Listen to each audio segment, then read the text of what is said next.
வர்றப்ப வந்து எனக்கு குட்டி குட்டி சேவைகள் பண்ணுவேன். இந்த மாதிரி பொட்டி கொத்த வருவாங்க, அவங்களுக்கு செய்வேன். அந்த மாதிரி நம்மகிட்ட வேலை பார்க்குறவங்களுக்கு அந்த மாதிரி செஞ்சு அந்த அந்த அந்த மனப்பான்மை வாழ்ந்ததுனால கல்யாணம் ஆகியுமே என்ன பண்ணுவேன்னா வந்து ஒரு 24 மகளிர் குழு நான் ராமநாதபுரத்தில் வச்சுருந்தேன். அப்போ அவங்களுக்கெல்லாம் வந்து சின்ன சின்ன தொழில் சொல்லிக் கொடுக்குறது, பாக்கு மரப்பட்டை பண்ணது, பேப்பர் கப்பசன் சொல்லி கொடுத்தது, மனவளர்ச்சி இல்லாத குழந்தைங்களுக்கு வந்து டேப்லெட் கொடுக்குறது, அவங்களுக்கு ஊதுபத்தி கம்ப்யூட்டர் சாம்பிராணிலாம் நான் ட்ரைனிங் எடுத்து அவங்களுக்கு சொல்லி கொடுத்துக்கிட்டு இருந்தேன். இந்த மாதிரி ராமநாதபுரம் மாவட்டத்தில் போயிட்டு இருந்துச்சு.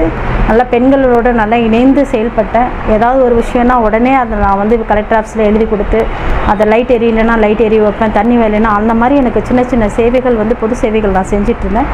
அப்புறம் என்னுடைய குடும்ப சூழ்நிலைனால நான் என்ன பண்ணிட்டேன்னா சென்னைக்கு வந்துட்டேன்.